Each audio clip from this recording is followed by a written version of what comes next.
This is the 7th update for my Pygame Raycaster. I've added 2 things. The main one is a rocket launcher or missile launcher. It's a missile launcher. So you shoot at this enemy, and as you can see, it has like an explode animation, but I'm just using the Cacademon's death animation right now. Also, it also has vertical auto aim. So if I move back here, if I'm too close, the vertical auto aim won't take place. But if I'm far away enough, then vertical auto aim will take place, and boom. So it's vertical auto aim.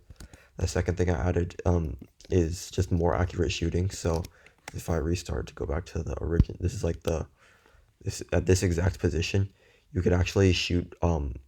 If I shoot 3 times with the old shooting system, it would actually shoot that entity, this entity, and this entity. But that's inaccurate because like basically it was shooting through the wall. But now it can now it's more accurate, and it's only gonna shoot this one. So the shooting system has just been improved.